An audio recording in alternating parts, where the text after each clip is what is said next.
자, 오늘은 지난번에 이어서 로마서 8장 14절에서 17절, 18절에 대해서 또 공부를 합니다. 왜 이렇게 오래 공부를 하냐? 14절, 17절이. 중요하니까 하는 거죠. 지금 세 번째 단락 공부하는 거잖아요. 7개 단락을 우리 나눠서 공부해보자고 그랬는데, 첫 번째는 4절까지고, 두 번째는 5절에서 13절까지고, 이제 세 번째 단락을 공부하는데, 그게 14절에서 17절까지죠. 그동안에 두 번에 걸쳐서 이제 14절, 17절 공부를 좀 해봤는데, 오늘도 17절하고 18절까지 함께 공부를 해보도록 하겠습니다. 또 17절, 18절 한번 읽어볼게요. 17절은 자녀이면 또한 상속자 곧 하나님의 상속자요. 그리스도와 함께한 상속자니 우리가 그와 함께 영광을 받기 위하여 고난도 함께 받아야 할 것이니라. 18절 생각컨대 현재의 고난은 장차 우리에게 나타날 영광과 비교할 수 없도다. 오늘 요 두 개 구절과 관련해서 좀 공부를 해봅시다. 제가 볼 때 로마서 중에 요 14에서 17절, 18절까지가 우리를 가장 흥분시키는 구절이에요, 사실은. 왜냐하면요, 이 자녀란 말이 나오잖아요. 이게 아들이죠. 양자죠. 14절, 17절에서 이제 이런 낱말이 나온단 말이에요, 양자. 근데 여기서 끝나지 않는다고. 자권이죠. 얼마나 영광스러워야 아들이 된다는 게 하나님의. 근데 거기서 또 가장 특권 중에 특권이 뭐예요? 상속권이잖아요. 상속이라는 건 뭘 물려받는다는 얘기 아니에요? 여러분들 보면 되게 좋아하잖아요. 돈이니 뭐 이런 거 싫어하는 사람이 있어요? 그러면서 맨날 기도하면서도 하나님 나 뭐 잘 되게 해줘요, 뭐 돈 벌게 해줘요, 뭐 이런 기도들 많이 하실 거 아니에요. 상속 그러면 뭐가 생각나요? 돈이 생각나요. 돈. 어쨌든 하나님 뭐 이렇게 돈을 주시는 분은 아니지만 상속을 받는단 말이에요. 근데 그 뒤에 또 뭐가라? 영광이라는 날이 또 나오잖아요. 영광이라는. 예수 그리스도와 함께 영광을 받는다고 그러지 않았습니까? 그러고 나서 이제 꼬다리가 하나 붙어, 꼬다리가. 고난. 14절에서 17절에 이런 낱말들이 우리를 흥분시킨단 말이에요. 자녀, 상속, 영광, 꼬다리가 붙는 고난. 이 고난도 참 애매한 거 아니에요. 하나님은 이 고난에 대해서 우리를 어떻게 생각하시냐. 어쨌든 우리도 그 고난 받기 싫어하잖아요. 그러니까 우리가 지금 여기에 보면 우리가 제일 받기 싫어하는 거 고난이잖아. 또 제일 좋아하는 게 뭐야? 영광. 영광이 뭔지는 모르지만 이 영광은 좋은 단어 아니겠어요? 거룩이니 우리 뭐 칭의, 성화 뭐 많이 배우지만 이 영광이 최고 아니에요. 그러니까 이 14절에서 17절 안에 있잖아요. 이런 단어가 다 나오는 거야. 근데 이제 이게 자녀부터 스타팅이 되는 거 아니에요? 자녀부터. 그러니까 우리가 자녀이기 때문에 상속도 받은 거고 영광도 얻을 수 있는 거고 이 꼬다리를 이제 고난의 문제도 이제 생각해 봐야 되는데, 그러니까 이게 얼마나 무지막지한 내용입니까? 그러니까 로마서 8장 14절에서 17절, 18절을 그냥 흘러도 넘어갈 수가 없는 거죠. 한번 깊이 우리가 울거먹을 때까지 울거먹는 말이 좀 그렇네. 깊이 묵상할 수 있을 때까지 한번 묵상을 해보자는 거죠. 여러분들이 이것만 알아도 성경 공부 안 해도 된다고, 사실. 우리가 무슨 신학대학 박사 될 것도 아니고요. 목사님 될 것도 아니고. 어떤 사람은 난 교회 왜 가? 야, 너 힘들지? 왜 교회 가면 좀 마음이 안정되고 좋아질 거야? 그래서 다 교회들 간 거 아닙니까? 이거 아니야. 돈 뭐 이런 거지. 상속하냐. 이 구절을 우리가 그냥 넘어갈 수 없다고. 정주영이한테 상속받는 거요? 록펠러한테 상속받는 거요? 아니잖아요. 하나님한테 상속을 받는 걸 한번 생각해 보라는 거예요. 거기다 또 영광이라는 단어까지도 덧붙여 있어. 이게 사람 미치게 하는 구절이라니까. 14절, 17절. 그러니까 지난 두 번에 걸쳐서 또 이걸 했지만 오늘 또 이제 좀 더 깊이 있고 우리가 또 얘기를 해봐야 된다, 이런 얘기요. 오늘 여러분들한테 진짜 펄펄 뛰어다닐 수 있는 구절을 이제 한 3개 정도 찾아볼 거예요. 여러분들 그거 개인적으로 찾기도 어렵고 그럴 거예요. 우선 그것부터 내가 소개를 하고, 그래서 오늘 공부는 이제 이런 걸 해보려고 그래요. 상속을 우리가 받는다고 그러니까 뭐야? 상속을 받는 건 뭘, 유업을 받는 거 아니에요, 기업. 그럼 도대체 우리가 받을 수 있는 유업과 그게 뭘까? 그거 우리가 다시 한번 오장하면서도 했지만 또 할 거예요. 또 찾아보면 좋은 거니까. 우리가 받을 유업이 뭔가? 그거 한번 생각해 봐야 되고. 그 다음에 이제 영광에 대해서도 우리가 그동안에 뭐 여러 군데서 영광에 대해서도 공부를 해봤지만 또 영광에 대해서 우리가 또 생각을 해보고. 세 번째 이제 꼬다리가 붙었잖아요. 고난. 그러니까 고난에 대해서도 또 한번 생각해 보자는 거예요. 그 다음에 우리가 5장 2절 공부하면서 하나님의 영광을 바라보고 즐겨야 된다. 그거 하면서도 그 밑에 환란이 또 나오잖아요. 거기서도 환란, 하나님의 영광, 다 그것도 그때도 한번 공부를 해본 내용들이에요. 그때도 굉장히 구체적으로 했었다고. 자, 우선 내가 3개의 그 기절을 여러분들한테 소개를 해봤어요. 시편 73편의 25, 26절 한번 찾아볼게요. 하늘에 올라간들 내가 주님 외에 누구를 의지할 수 있겠습니까? 땅에서도 내가 주님 외에 무엇을 더 바라겠습니까? 26절이죠. 내 몸과 마음이 다 시들어갈지라도 하나님께서는 언제나 나의 힘이시며 나의 영원한 몫이십니다. 혹시 개역개정 갖고 있으면 26절을 한번 읽어봐 주세요. 크게. 내 육체와 마음은 쇠약하나 하나님은 내 마음의 반석이시요 영원한 분깃이시라. 하나님은 나의 뭐라고요? 반석이요 분깃이다. 그런 얘기죠? 이런 말이 시편에 지금 등장하고 있는 거예요. 자, 예레미야가 3장 24절요. 그러므로 내 영혼이 주를 향해 외치기를 주님은 나의 유산이시니 내가 오직 주님을 바라봅니다 하도다. 자, 개역개정에는 어떻게 있는지 한번 읽어봐 주세요. 큰 소리로. 내 심령에 이르기를 여호와는 나의 기업이시니 그러므로 내가 그를 바라리라 하도다. 여호와 나의 기업이시다. 여호수아 13장 33절이요. 모세는 레위 지파에게는 유산을 나누어 주지 않았다. 이스라엘의 주 하나님께서 레위 지파에게 약속하신 대로 그분 자신이 그들의 유산이었기 때문이다. 자, 개역개정 크게 한번 읽어봐 주세요. 오직 레위 지파에게는 모세가 기업을 주지 아니하였으니 이는 그들에게 말씀하신 것과 같이 이스라엘의 하나님 여호와께서 그들의 기업이 되심이었더라. 하나님이 뭐가 된다고요? 하나님이 그들의 기업이 되심이었다. 레위 지파한테 한 얘기죠? 이 세 개를 찾아봤어요. 여러분들이 이걸 읽으면서 어떤 느낌이 들어요? 시편에서는 예수님은 나의 반석이요 영원한 나의 분깃이다. 예레미야에 가서는 여호와는 나의 기업이시다. 이런 말이 있어요. 이게 레위 지파에게 하나님이 뭐라고 그러시냐면 하나님이 그 레위 지파의 기업이 되심이었다. 여호수아서에 보면 이제 가나안 땅에 들어가서 뭐 전쟁을 했지만은 땅들을 다 배분을 해줬단 말이에요. 근데 레위 지파에게는 땅을 배분을 안 해줬어요. 왜냐하면은 레위 지파는 하나님에 관련된 일만 그 주 목적으로 해야 되기 때문에 다른 일을 이제 할 수가 없었죠. 그러니까 이제 먹고 살 수가 없잖아요. 그러니까 이제 11조 같은 거 하나님이 그걸 가지고 레위 지파들이 이제 주고 그런 거예요. 근데 그 레위 지파한테 뭐라고 그러냐면 왜 내가 너희들한테 땅을 안 줬느냐? 하나님이 그들의 기업이 되시기 때문에 그들에게 땅을 배분하지 않았다. 이제 그런 얘기들이 숨어 있는 거죠. 이게 무슨 말이 이게 중요한 말이 있나? 그렇게 생각하실지 모르지만 오늘 사실 공부의 하이라이트는 이 세 개의 귀절입니다. 사실은. 물론 오늘 뭐 다른 것도 공부를 해야 돼요. 잘 보세요. 내가 상속자야. 예수 그리스도와 함께한. 그러면 누구한테 내가 상속을 받는 거야? 하나님이 나한테 주는 거잖아요. 상속은 상속 주는 사람이 있고 받는 사람이 있잖아.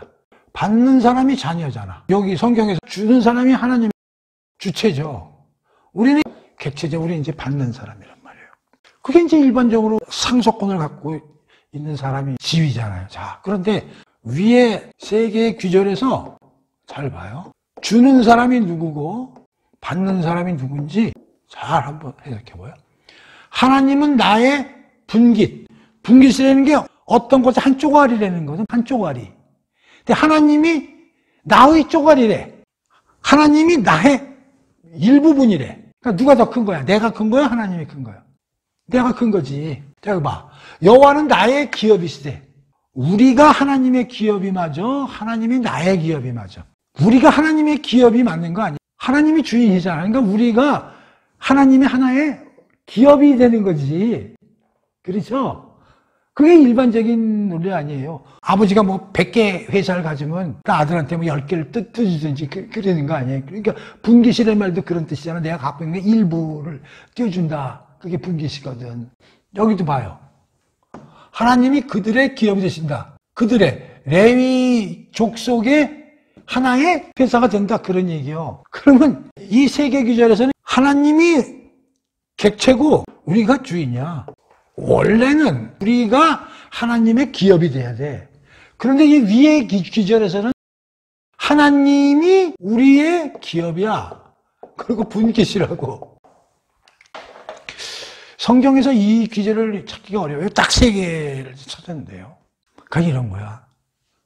아들이 아버지의 분깃이 아니고 아버지가 아들의 분깃이라는 거예요. 그러니까 내가 어떤 재벌 회장인데 아들을 하나 불러가지고 야 임마 내가 가지고 있는 거 너한테 10분의 1 내가 분깃으로 떼줄 테니까 네가 그거 가지고 잘 운영해서 앞으로 잘 먹고 살아라.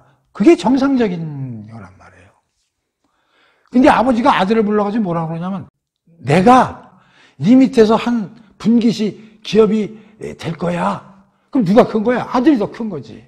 아버지가 그 아들 밑으로 들어가서 회사 쪼가리가 하나 되겠다는 뜻 아니에요. 뭐가 좀 이상하잖아요, 앞뒤가. 이 성경에서 이 세 규절이요. 여러분들 뭐 외우지 못하지만 어디 수첩에 이렇게 써가지고 다니라고. 우리는 뭐를 받는 거, 그것도 영광스럽잖아요. 상속자고. 하나님이 주시는 모든 거 받으면 너무 좋아. 얼마를 주시는지는 몰라. 그때 가봐야 알지, 우리가. 일단 주신다니까. 그런데 이 규절은 뭐냐면, 주신다는 게 아니라, 하나님 자체가 너희 안으로 들어가서 내가 분깃이 되겠대. 대박 아닙니까? 이게 대박 규절이에요. 이게 대박 규절이라고. 끝판왕이죠. 우리가 뭐 대단한 인간이라고 말도 안 듣고 도망치고 우리의 대표인 아담은 하나님한테 반발하고 쫓겨나고 그 이후에 하나님이 그래도 좀 같이 교제해보자고 뽑은 이스라엘 애들은 하나님 말 안 듣고 그래서 나라도 망하고 쫓겨나고 막 이런 그 부류들 아닙니까? 우리 인간이 우리가 1장부터 2장, 3장에 걸쳐서 우리 인간이 어떤 상황에 있는지 로마서 우리가 배웠잖아요. 한 놈도 의로운 놈이 없고 하나님을 찾는 놈도 없고 깨닫는 놈도 없고 그렇죠? 그런데 3장 21절에서 이제 만나 그러면서 대반전이 일어나잖아. 대반전의 핵심은 이제 예수님이잖아요. 하나님이 예수님을 보내가지고 우리를 완전히 뒤집어 버리겠다는 거 아니야. 상황 자체를 어떻게 아들로 바꾸겠다는 거 아니야 지금. 뭐 칭의 성화 그런 거 다 공부했지만 아들로 바꿔가지고 주겠대. 영광에 참여하고 영광스럽게 만드는데 그런데 희한한 규절이 있네. 당신이 우리 안으로 들어와서 분깃이 되시겠대. 당신을 낮춰가지고. 저는 이런 생각이 들어요. 왜 교회 다니십니까? 그러면 뭐라고 대답을 해? 그리고 예수를 왜 믿어? 그렇게 물어보면 뭐라고 대답을 하는 게 좋을까요? 내가 오늘 이걸 보면서 다른 거 다 잊어먹고 그냥 이렇게 한마디만 해도 될 것 같아. 당신 교회에 다녀. 예수 믿으면 그래. 나 예수와 함께 공동 상속자라니까. 하나님이 다 준대. 근데 하나님이 나의 분깃이 되시겠대. 그러니까 내가 어떻게 보면 하나님을 품어. 하나님 내 안으로 들어오시겠대. 당신이 갖고 있는 모든 걸 갖고 내 안에 나를 그렇게 크게 높게 평가하셔. 나를 그렇게 알아주고 모든 걸 다 주신다고 그러니까 내가 교회 가고 예수 믿고 하나님 믿는 거지. 다른 거 뭐 필요 없어. 난 그래서 교회 다녀. 라고 얘기를 해도 된다. 그런 얘기야. 우린 뭔가 이렇게 받는 걸 너무너무 좋아하잖아, 사실. 물론 뭐 성화도 해야 되고 예수의 고난의 삶도 살아야 되고 제자도 정신도 따라가가지고 그렇게 살아야 되고 그런 것만 생각하면 얼마나 힘들어. 근데 오늘 그런 거 다 잊어먹고 이것만 딱 기억하는 거야. 하나님 다 준대. 예수하고 함께는 공동 상속자야. 근데 다 주는 게 아니라 당신 걸 들고 내 안에 들어서 당신이 분깃이 되시겠대. 어휴, 땡큐. 그게 끝판왕이라는 규절이라니까. 내가 지난 시간에 얘기했지. 로마서 1절에서 39절까지 7개의 단락으로 나눠서 우리가 바구니에 담자고 그랬고 8장 모두가 로마서의 최고 본문이라고 그랬지만 특히 17절 대박이죠. 이 세 개 규절을 어디다 메모를 잘 해놓자고. 시편, 73편 25, 26절, 특히 26절, 예레미야가 3장 24절, 여호수아 13장 33절 후반부. 내가 레위 지파 너희들의 기업이 되겠다. 하나님 여호와는 나의 기업이시다. 하나님은 나의 반석이요 영원한 나의 분기시다. 그래서 오늘 공부 전체적으로 하기 전에 이 귀절 세 개를 여러분들 앞에 딱 내가 알려드리고 시작을 할 거예요. 이 맛에 교회 다니는 거죠. 하나님 자녀가 되고 상속자야. 다 받아. 영광이 뭔지는 모르겠는데 그냥 영광 때 그것도 더 좋은 단어는 없으니까. 그리고 하나님이 모든 걸 가지고 내 안에 들어와서 나의 분깃이 되시겠대. 나 그러니까 예수 믿지. 나한테 그렇게 잘해주는 사람이 이 우주에 누가 있어. 그럼 어떤 사람들이 그래. 그걸 어떻게 믿냐? 그 진짜로 믿어 그걸. 이 바보야. 성경에 쓰였다고 믿냐? 이 얼간이야. 이렇게 모두들 얘기를 하겠지. 근데 지난 시간에 우리 배운 게 있죠? 성령이 뭐라고? 계약서야. 두 번째가 뭐야? 보증금이라니까? 그러니까 우리가 성령님이 내 안에서 일을 하신다는 것만 내가 알게 되면 확실하고 확신을 갖게 되는 거지. 그래서 지난 시간에 이 성령의 인치심과 보증함이 얼마나 중요한가를 우리가 공부를 한 거 아니에요. 성령의 인치심과 보증되심. 그 웬만한 사람 교회 다니는 사람도 잘 몰라. 성령의 인치심과 보증이 무엇인지, 그런 낱말이 있는지조차도 모른다고. 자, 이제 우리는 아는 거지. 성령님이 여러 가지 뭐 일반 사역, 특별 사역 하셔. 그런데 성령님이 하나님이 하시는 모든 일에 계약서의 도장이고 계약금이고 보증금이 되는 거 아니에요. 그러니까 우리가 성령님이 나하고 같이 있다는 것만 내가 알 수만 있다면 이게 다 오케이지. 그러면서 또 하나, 또 반복하는 거예요. 그 성령님이 우리와 함께 하시는 걸 어떻게 아나? 이거 또 물어보겠지, 누군가. 야, 그럼 네가 성령이 네 안에 있는 걸 네가 어떻게 아냐? 이렇게 묻겠지. 그렇게 어려운 거 아니야.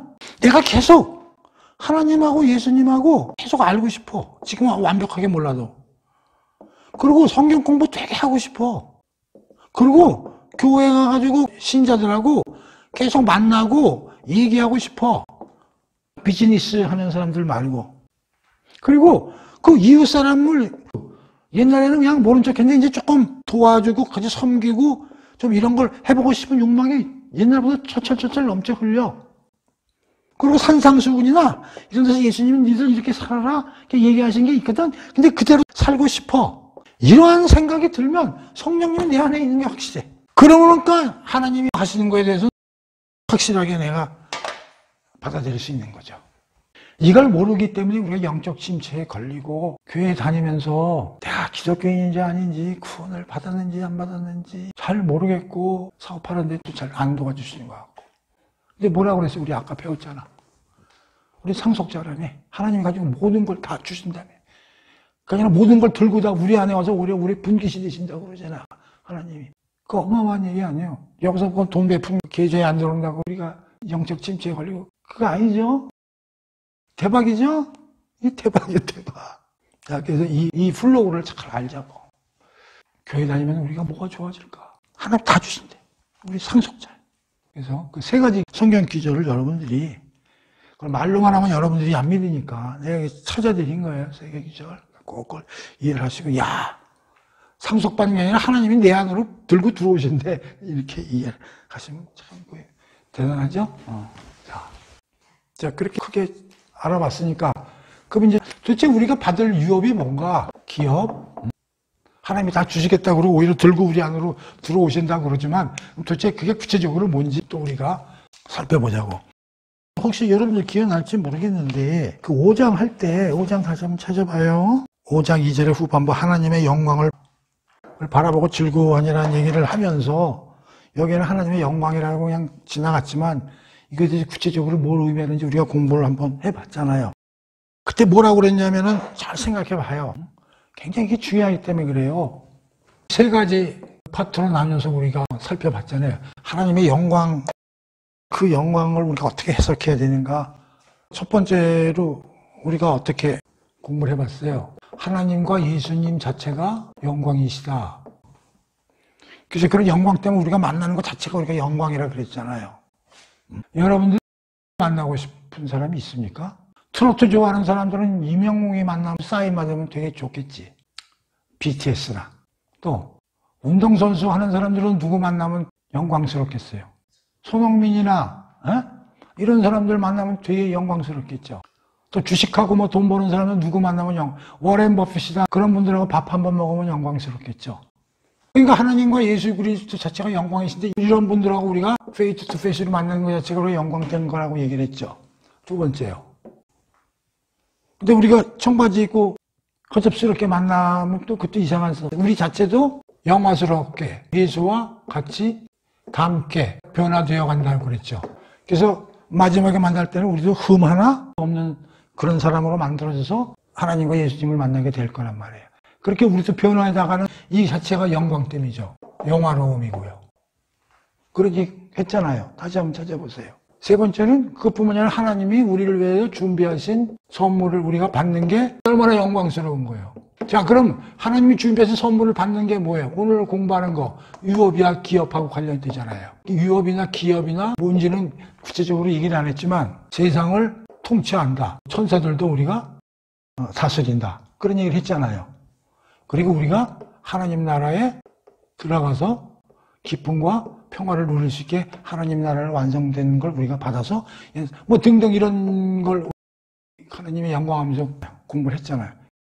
그러면 오늘 또 여기서 우리가 받을 유업과 기업이 도대체 뭔가 다 얘기를 했지만 또 한번 살펴보자고요. 다 비슷해요. 비슷하지만 우선 눈에 띄는 게 뭐냐면 하늘 처소요. 뭐라고요? 하늘 처소라는 개념을 잘 한번 생각해봐요. 이거 어디서 들은 것 같은데 하늘 처소. 요한복음 14장 1절에서 3절인데요. 그거 한번 읽어볼게요. 너희는 마음에 근심하지 말라. 하나님을 믿으니 나를 믿어라. 내 아버지 집에 거할 곳이 많도다. 그렇지 않으면 너희에게 일렀으리라. 내가 너희를 위하여 거처를 예비하러 가노니 가서 너희를 위하여 거처를 예비하면 내가 다시 와서 너희를 내게로 영접하여 나 있는 곳에 너희도 있게 하리라. 그랬죠?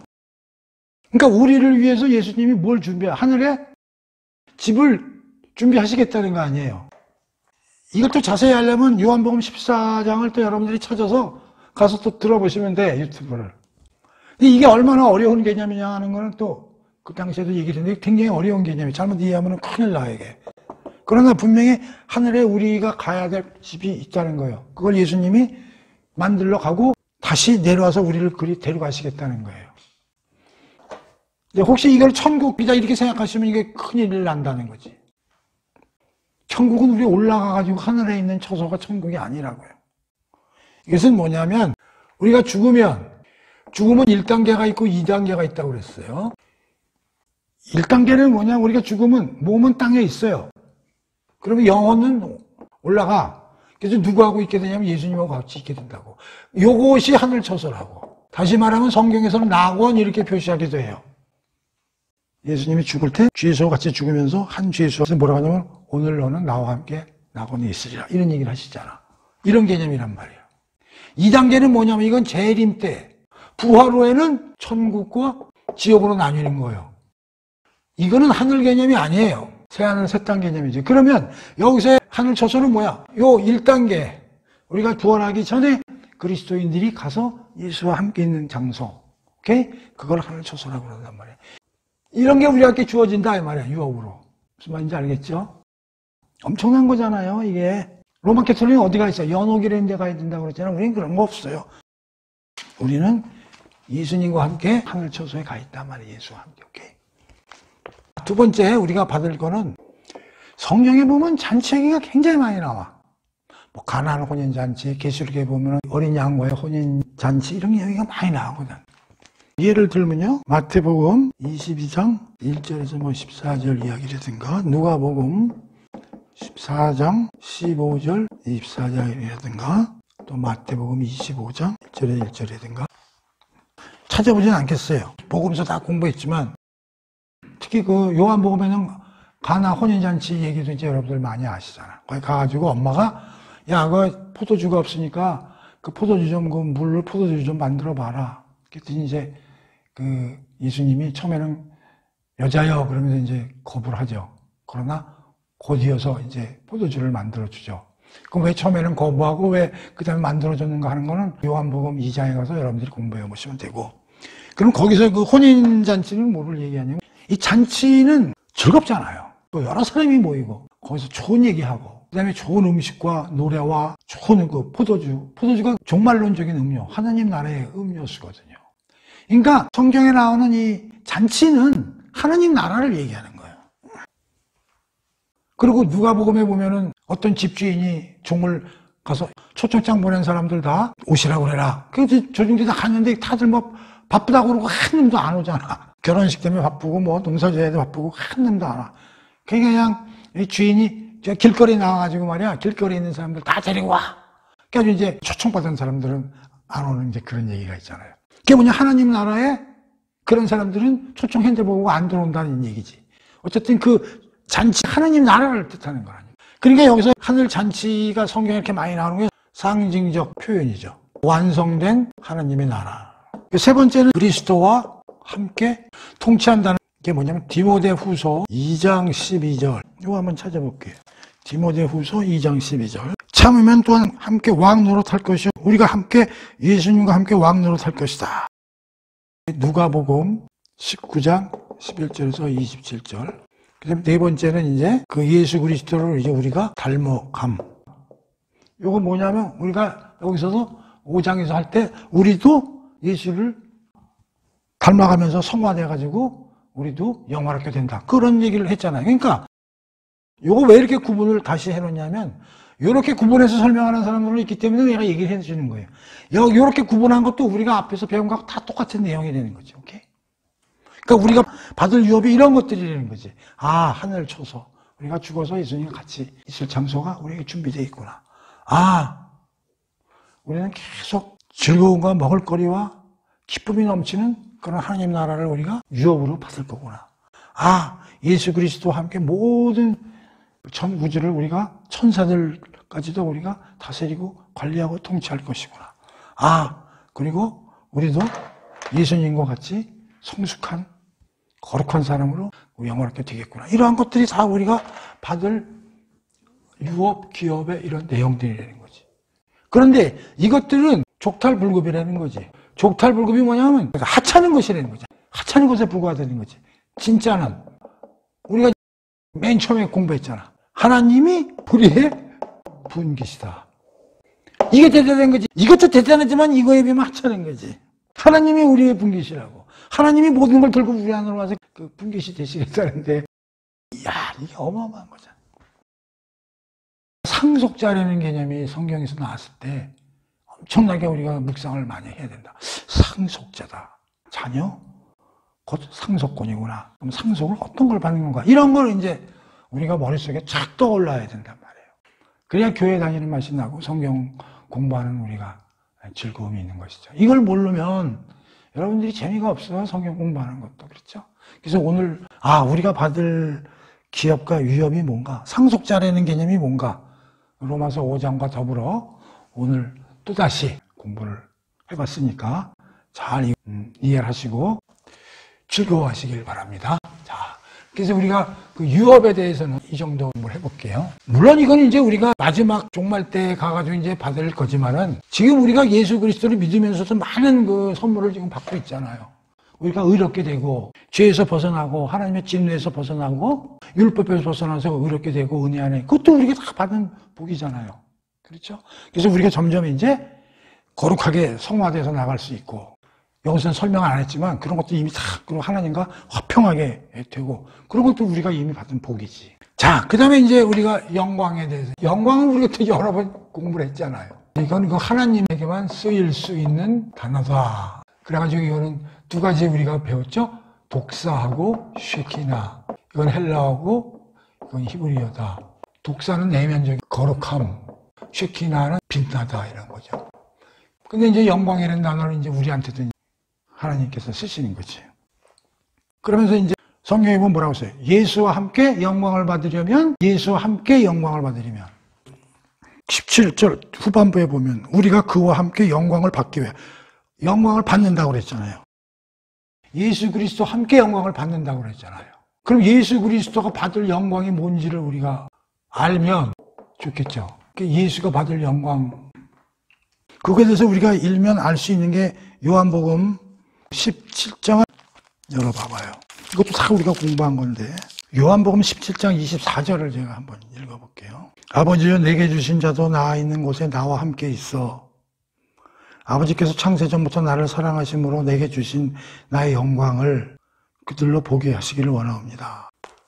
여기서 보면 나 있는 곳에 나와 함께 있어. 이게 무슨 뜻이야? 나 있는 곳에 나와 함께 있어. 예수님 지금 어디 계세요? 이건 물론 예수님이 여기 세상에서 죽기 직전에 하나님한테 하신 기도예요. 그러니까 예수님은 처음에 어디 있었어요? 하늘에 있었죠. 근데 지금 세상에 오셨죠. 그런데 기도를 하는 거예요. 기도하고 당신은 죽고 승천하셨어요. 그럼 나와 함께 있어라는 얘기는 뭐냐? 이게 어디를 얘기하는 거야? 이게 천국이죠. 그때는 내가 어떻게 돼 있다는 거예요? 여기 보면 창세 전에 나를 사랑하심으로써 나에게 주신 영광. 창세 전에 이 세상을 만들기 전에 하나님과 예수님과 성령이 삼일째 하나님이 계셨는데 이때 쉐키나 빛을 발하시면서 영광되게 계셨는데 그 영광됨을 그들로 보게 하시옵소서.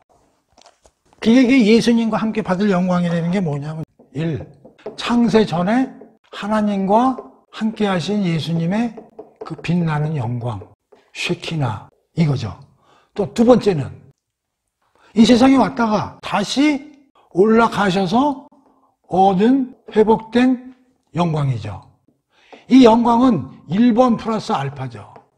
그러니까 여기 세상에 내려와셔서 일을 완성하셔서 다시 올라가서 영광됨을 회복하고 영광되게 된 플러스 알파라고. 이 두 가지의 영광됨을 우리도 보게 하고 참여하게 함으로써 우리도 영광되게 해달라. 그거 아닙니까? 엄청난 얘기잖아요. 영광이라는 게. 우리는 사실 완벽한 영광체는 아니죠. 우리는 영광이 있는가? 잘 생각해 보세요. 창조 때 아담은 어땠는가? 아담은 하나님의 형상대로 만들었단 말이에요. 우리가 우리의 형상대로 애들을 만들자. 하나님의 형상대로 만들었으니까 하나님의 DNA 기질과 하나님의 영광의 일부가 갖고 있었다고. 아담은 하나님의 영광을 100% 소유는 못했겠지. 일부는 소유했다고. 그 당시에 아담은 영광 때문에 있었어. 근데 이게 타락하면서 어떻게 됐어? 날아갔어요. 그러면 그리스도인은 어떻게 돼? 마지막 하나님 나라에 우리가 종말 때 가게 되면 다시 영광됨을 회복하죠.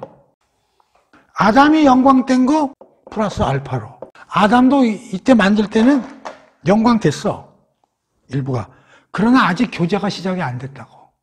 그러니까 영광됨에도 레벨이 있다면 한 90점 되는 영광이었어, 아담은. 근데 우리는 하나님과 그동안에 수많은 수천에 걸쳐서 성화와 이런 여러 가지 훈련과 이런 걸 겪으면서 예수 그리스도를 닮는 삶을 하고 예수 그리스도 안에 있으면서 우리가 어떻게 돼? 아담이 창세 전에 가지고 있던 영광보다 더 큰 영광됨으로 우리가 변한다, 그런 얘기죠.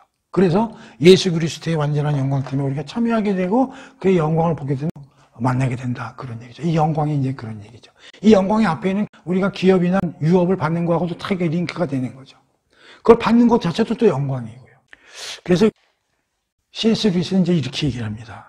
C.S. 루이스 유명한 책을 하나 쓰죠. 영광의 무게, The Weight of the Glory. C.S. 루이스의 영광을 풀어 설명하기가 너무 힘들어 하더라고. 그러면서 그가 뭐라고 얘기를 했냐면, 내가 이거 좀 적어왔는데, 영광의 무게라는 데서 1941년도에 쓴 책인데, C.S. 루이스가 우리가 하나님의 마음에 들고자 하는 소원에서 그 욕구를 발견했으며 이 욕구를 성경 낱말로 영광이라는 말로 표현했을 것이다. 그러니까 영광이 뭐냐면, 근데 우리 죄인 아니에요. 그러니까 하나님이 우리를 받아들이고 연랍이라는 게 인정하신다는 거지. 그러니까 하나님이 우리를 인정하시고 우리를 여기로 말하면 이제 자녀나 이런 거죠. 자녀로 받아주시고 그러기를 우리는 열망을 하는 거야. 그런 열망을 다른 말로 표현할 수 없으니까 그걸 영광이라는 말로 표현했을 것이다. 이제 그렇게 설명을 하는 거야. C.S. 루이스는. 영광이라는 말을 표현하기가 너무 어려우니까. 하나님만 쓰시는 건데 우리한테 영광이라는 말을 붙이려니까 너무 힘들어. 그래서 그거는 우리가 원래 태어날 때부터 영광의 요소를 조금 갖고 있었는데 타락해가지고 희미하게 없어졌지만 아직도 희미한 자국이 있어서 하나님이 우리를 아들 삼고 우리를 자녀 삼고 우리를 받아주시기를 그 열망하고 갈구하고 싶은 거야. 그거에 대한 외부적인 표현을 영광이라고 표현한 거야. 그렇게 하나님이 나를 받아주시는 게 나는 그런 게 영광스러운 거예요. 나에게는 그게 큰 영광이에요. 이런 뜻으로 우리가 설명할 수밖에 없지 않냐라고 영광이라는 걸 설명하는 거예요. 독사나 쉐키나 이런 걸로 설명하는 게 아니라, 독사나 쉐키나는 하나님한테 쓰는 용어지만 우린 그런 게 없잖아요. 그러니까 우리에게 영광은 하나님이 우리를 받아주시면 좋겠어. 그러면 얼마나 좋을까? 우리가 이렇게 죄인인데 그렇다면 우리는 영광스러운 거죠. 그러니까 우리의 영광은 하나님이 우리를 받아주는 거다. 거의 뭐 시인에 가까운 C.S. 루이스가 그렇게 이제 설명을 해. 참, 그게 정답은 아니지만, 그게 참 고뇌에 찬 그 영광이라는 말을 우리에게 붙이면서 풀이해서 쓴 그 내용이 참 우리 돋보이는 거죠. 그렇죠? 그러면서, C.S. 루이스도 이런 말을 해. 우리가 쓰는 영광이라는 말은 하나님이 우리를 연락하고, 인정하고, 받아주시는 것. 거기다 조금 더 나아가서, 우리를 빛의 한가운데로 데리고 들어가시는 거. 그 빛이라는 거는 밝고, 광채, 뭐 이런 걸 뜻하는 거죠. 거기서 하나 더 나아가, C.S. 아름다움. 이 세 단어를 등장시켜서 하나님이 우리를 받아주시고, 우리를 빛 가운데로 우리를 넣어주시고, 우리를 아름다움에 참여해서 함께 하도록 해주시는 게 그게 영광 아니겠는가? 이렇게 이제 얘기를 합니다. 그 대단한 사람이에요, C.S. 루이스는. 사고의 깊이가 어마어마해가지고, 그렇게 영광 때문에 이제 풀어서 이제 설명했다는 걸 이제 제가 참고로 말씀드리고, 관심 있는 사람들은 The Weight of Glory, 영광의 무게라는 C.S. 루이스 책을 사서 한번 보시면 되겠죠. 사실 영광을 구체적으로 설명하기는 어렵잖아요. 그래서 이제 성경 구절 같은 데 보면 이런 게 있어. 설명이 안 되니까 어떻게? 좋은 게 설명이 안 됐을 때는 어떻게 표현합니까? 영광됨을 만약에 풀어서 그거 표현하려고 하면 어떻게 표현하냐면 부정적으로 표현할 수밖에 없다. 그게 뭐냐? 하느님 나라가 어떤 나라인지 잘 표현이 안 돼. 영광된 나라다. 그 구체적으로 진술하기 어려워. 그러니까 뒤집어서 얘기하는 거야. 눈물이 없는 나라, 고통이 없는 나라, 모자람이 없는 나라. 이렇게 표현할 수밖에 없는 거지. 그게 부정적 표현이라는 거야. 긍정적으로 쓰기가 너무 힘들어. 어마어마해가지고. 그러니까 뒤집어서 그냥 부정적으로 써버리는 거야. 그러니까 성경에 그런 기절이 많이 나오는 거야. 무엇이 없다. 왜? 적극적으로 진술하기 너무 어려워. 그래서 일부 적극적으로 진술한 게 있어. 특히 하나님 나라나 이런 데서. 근데 이게 너무 조잡스러워. 우리가 그걸 경험을 안 해봤기 때문에 이 세상에서는. 그걸 적극적으로 진술하기 너무 어려우니까 조잡스럽고 레벨이 낮은 식으로 표현할 수밖에 없는 거예요. 그래서 우리가 이사야서나 이런 거 보면 뭐 송아지가 뭐 사자하고 뛰어놀고 어린애가 뱀하고 놀고 막 이런 식으로 표현하는 거야. 우리 알다시피 뭐 요한계시록에 보면 막 그 하나님 나라를 전 세계에서 유명한 보석으로 그냥 치장을 해놓으라. 뭐 이런 식으로. 그러니까 모르는 사람들은 21세기 하나님 나라를 그렇게 조잡하고 그런 식으로 표현해놨냐? 야, 그걸 지금 믿냐? 이제 이렇게 된다는 거죠. 지난번에도 이런 얘기를 했지만 어떤 게 팩트로 존재하는 거예요. 근데 이거를 설명하기가 어려우니까 이걸 이제 조잡스럽게 설명할 수밖에 없는 거지. 그럼 이렇게 설명했다고 해서 이런 존재가 없는 것이냐? 그건 아니라는 거지. 이건 있다는 거지. 존재한다는 거지. 그것도 성경 공부할 때 이제 많이 공부했던 거죠. 그래서 어쨌든 그 영광이라는 거에 대해서도 우리가 한번 잘 생각해 보자. 영광을 사실 구체적으로 표현하기는 어렵다고. 특히 그 하나님 나라에 대해서는 지난 5장에서도 얘기했죠. 이사야서하고 요한계시록에 또다시 알려드릴 테니까 한번 찾아들 보세요. 시간이 있을 때. 이사야서에서는요, 2장 4절, 11장 6절에서 9절, 61장 1절에서 3절, 66장 22절. 그 다음에 계시록 19장 7절, 21장 4절, 22장 1절에서 5절. 이런 것들에 이제 하나님 나라에 대해서 표현이 되어 있는데, 읽어보면 되게, 좀 조잡스럽게. 조잡은 좀 그렇다. 촌스럽게 서술이 되어 있는 이런 걸 우리가 많이 느낄 수가 있다고요.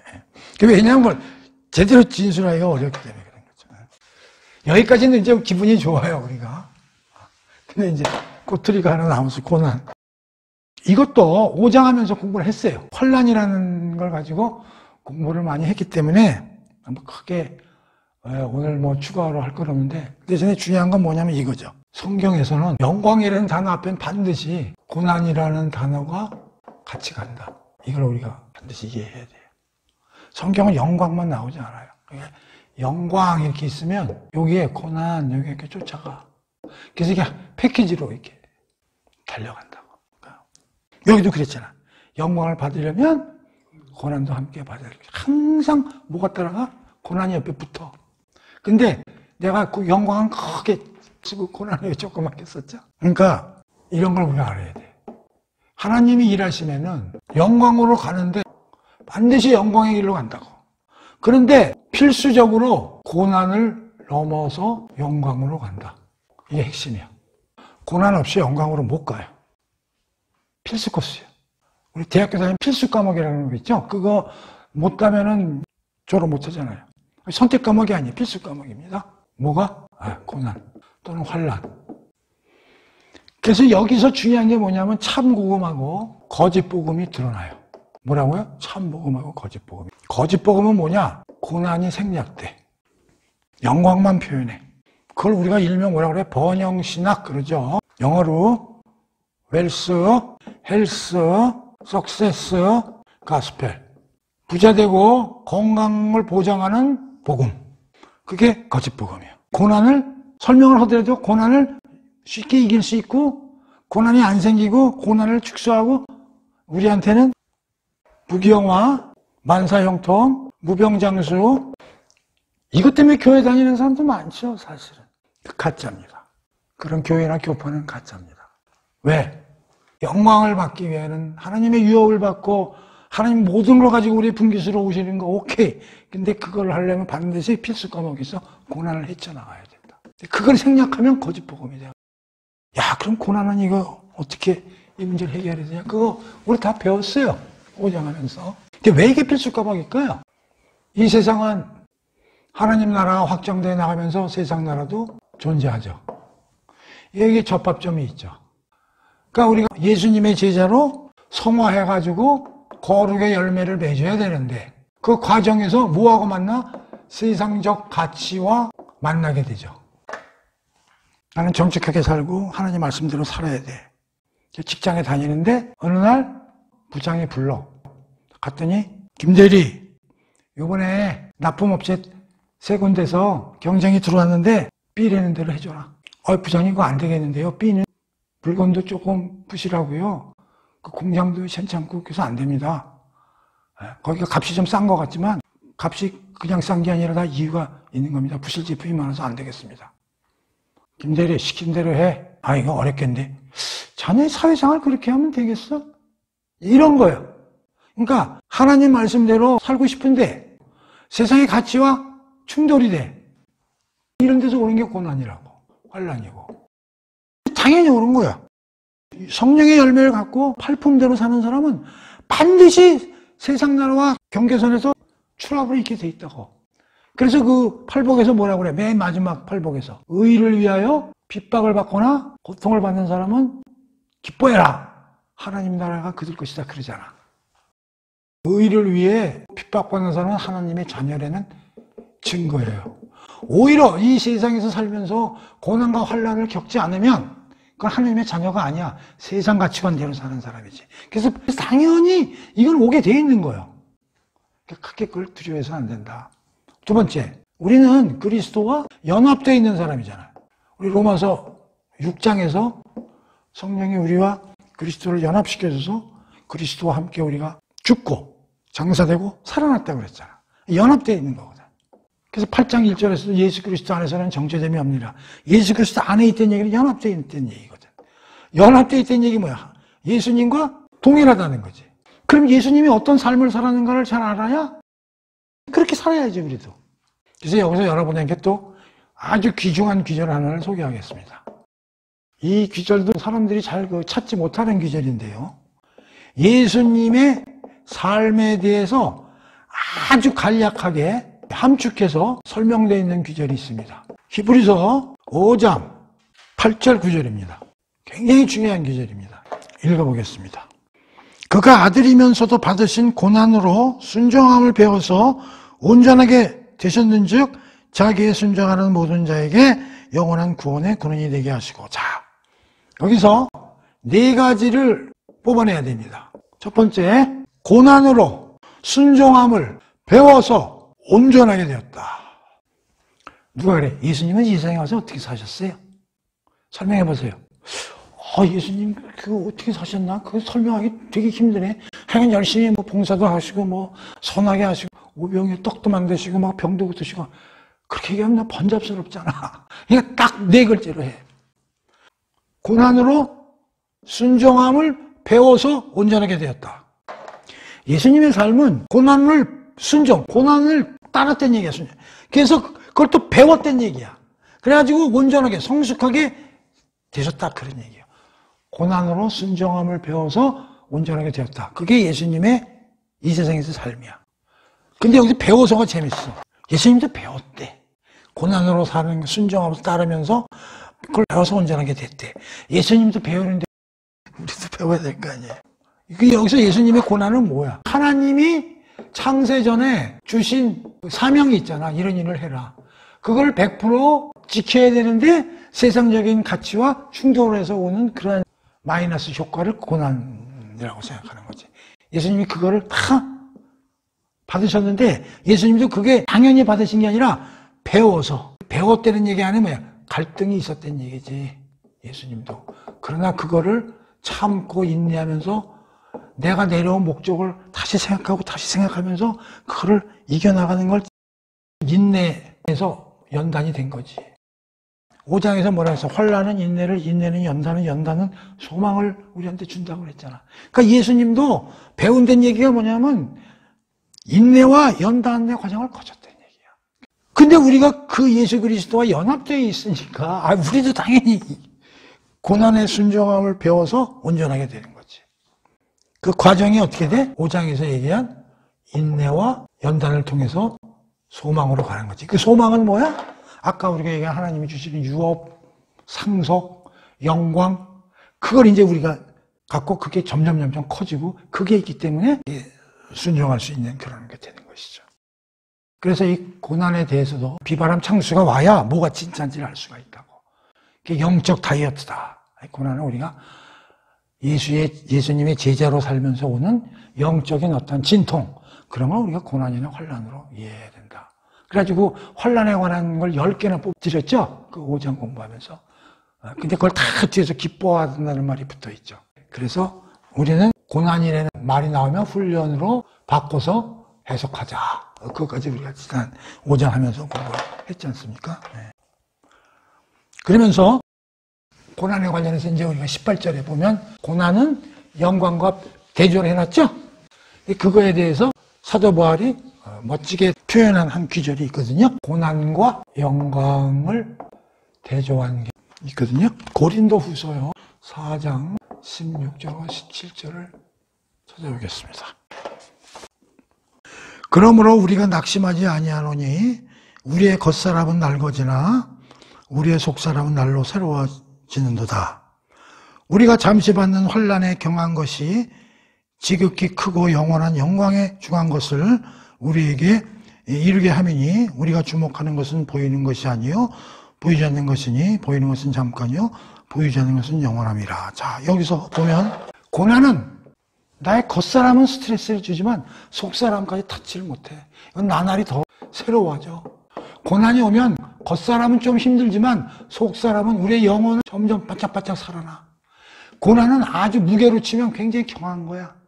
근데 영광은 엄청나게 무게가 있는 거야. 같이 무게에서 엄청난 차이가 있어. 그리고 시간에 있어 이건 아주 잠깐 왔다 가는 거야. 영광은 영원한 거야. 그러니까 지금 사도 바울은 이렇게 얘기하는 거야. 고난과 영광은 대비가 좋지 않는다는 거지. 고난은 겉으로는 좀 힘들지 모르지만 우리 속은 쨍쨍하게 더 잘 나간다는 거지. 그리고 이건 무게를 다뤄봐도 이건 얼마 나가질 않는 거야. 이건 엄청나게 무게가 나가는 거지. 그러니까 잠깐이고 이것은 영원한 게 시간에 관한 문제, 무게에 관한, 가치에 관한 문제죠. 우리의 인격에 관한 자아에 미치는 영향 이런 걸. 그래서 사도 바울의 이 고난과 영광에 대해서 멋진 기절이죠. 고린도후서 4장 16절 17절이죠. 오늘부로 이제 17장까지 이제 맞출 거예요. 끝낼 건데 18절도까지 한 거죠. 요담 시간에 18절은 이제 한 걸로 하고 이제 다음 대목으로 넘어가는데 자 전체적으로 오늘은 상속권에 대한 우리가 받을 유업, 기업이 뭔가 그런 거에 대해서 좀 공부를 해봤고요. 그다음에 영광이라는 문제에 대해서도 좀 한번 우리가 공부를 해봤고, 꼬투리로 쫓아다니는 그 고난이라는 거에 있어서 우리가 다시 한번 또 새삼 우리가 한번 공부를 해본 거예요. 다 공부했던 거예요. 핵심은 우리가 받을 유업, 분깃, 그래서 세 개의 규제를 우리가 공부했죠. 하나님이 우리에게 당신이 가지고 있는 걸 주신다, 그렇게 표현하는 규절도 있지만, 당신이 우리의 분깃이 되시겠다는 그런 아주 멋진 규절을 우리가 세 군데서 찾아봤죠. 우리 크리스천은 하나님이 모든 걸 들고 우리 안으로 들어오셔서 우리의 분깃이 되시겠다고 말씀을 하셨으니, 그러니까 얼마나 우리 행복하고 하나님의 자녀가 된 거에서 얼마나 영광스러운가 하는 걸 다시 한번 우리가 이해를 하고, 교인이 되고 교회 나가는 걸 항상 즐겁게 생각하고 영적 침체에 걸리지 않도록 했으면 좋겠어요. 자, 그래서 오늘은 이걸로 공부를 마무리하도록 하겠습니다.